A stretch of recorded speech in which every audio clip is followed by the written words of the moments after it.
السلام علیکم محترم ناظرین، میں ہوں محمد محسن اور آپ دیکھ رہے ہیں بریز آف نالج۔ دوسری جنگ عظیم کے دوران نازی فوجی یورپ کو تاراج کرتی ہوئی دنیا کے دوسرے کونے تک پہنچ چکی تھیں۔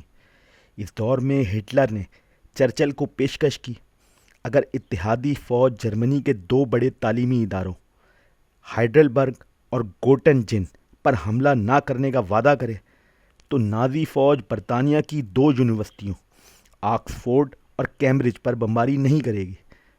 چرچل نے یہ آفر قبول کر لی۔ اس دور میں برطانوی وزیر اعظم کے ایک ساتھی نے ان سے یہ آفر قبول کرنے کی وجہ پوچھی تو چرچل نے مسکرا کر جواب دیا، اگر پورا برطانیہ تباہ ہو گیا لیکن آکسفورڈ اور کیمبرج بچ گئی تو ہم سمجھیں گے ہمارا کوئی نقصان نہیں ہوا، لیکن اگر کیمبرج اور آکسفورڈ تباہ ہو گئی اور برطانیہ بچ گیا تو جان لیں پورا برطانیہ تباہ ہو گیا۔ اس معاہدے کے بعد دوسری جنگ عظیم کے دوران برطانیہ کے 90% بچوں نے آکسفورڈ اور کیمبرج میں جنم لیا، کیونکہ برطانوی والدین سمجھتے تھے ان کے بچوں کی پیدائش کے لیے اگر اس وقت کرۂ ارض پر محفوظ ترین جگہ کوئی ہے تو وہ آکسفورڈ اور کیمبرج ہیں۔ بالکل اسی طرح اس دور میں پیدا ہونے والے زیادہ تر جرمن بچوں کی پیدائش کے خانے میں بھی ہائیڈلبرگ اور گوٹنجن کا نام لکھا گیا ہے۔ نازیوں اور اتحادیوں کا یہ معاہدہ بنیادی طور پر تعلیم اور تعلیمی اداروں کی افادیت کا اعتراف تھا۔ یہ معاہدہ ثابت کرتا تھا دنیا کا کوئی ملک، کوئی قوم تعلیم اور جدید تعلیم کے بغیر ترقی نہیں کر سکتی، اور یہ بھی حقیقت ہے جب تک کسی قوم کی یونیورسٹیاں، کالج اور اسکول آباد رہتے ہیں، ان کے ہاں لیکچر ہالوں میں علم اور ادب پر گفتگو جاری رہتی ہے، اس وقت تک اس قوم پر زوال نہیں آتا۔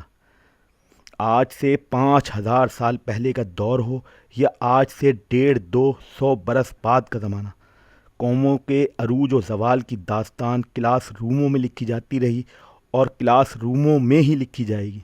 اس سلسلے میں مصر کی مثال بھی پیش کی جا سکتی ہے۔ 1952 میں جب مصر میں انقلاب آیا اور انقلابیوں نے شاہ فاروق کو ملک بدر کر دیا تو ملک میں شاہ کے 70 ملین پاؤنڈ کے اثاثے تھے۔ انقلابیوں نے یہ اثاثے اور بدقماش جاگیرداروں کی جاگیریں بیچ کر اسکول بنانا شروع کر دیا۔ اس دور میں مصر میں 2-3 اسکول کھولے جاتے تھے، اور وہ بھی صرف ایک دن میں۔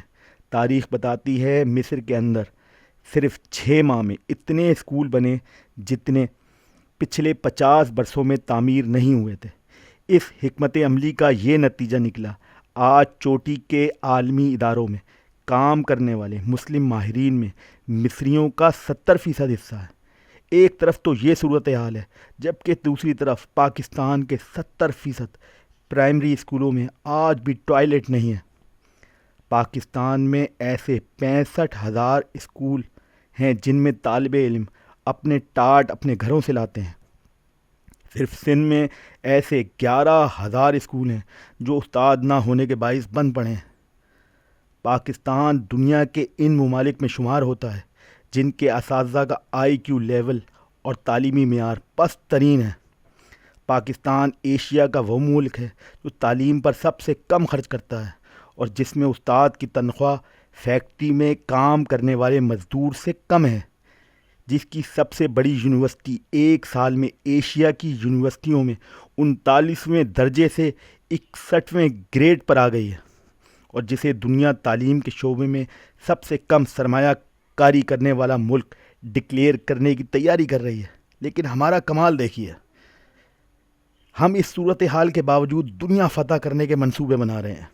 ہم اسرائیل سے لبنان پر بمباری کا بدلہ لینے کے منصوبے بناتے ہیں، ہم لال قلعے پر جھنڈا لہرانے کے منصوبے بنا رہے ہیں، اور ہم جاپان بننے کے خواب دیکھ رہے ہیں۔ ذرا سوچئے، ایک ایسا ملک جس میں کل 60 یا 70 یونیورسٹیاں ہوں، وہ اس جاپان کا مقابلہ کیسے کر سکتا ہے جس کے صرف ایک شہر ٹوکیو میں 1000 سے زائد یونیورسٹیاں ہیں۔ تو محترم ناظرین، آج کی ویڈیو کے لیے اتنا ہی۔ اگر ویڈیو پسند آئے تو اسے لائک اور شیئر ضرور کریں، اور اگر میرے چینل پر نئے ہیں تو اسے سبسکرائب کر لیں۔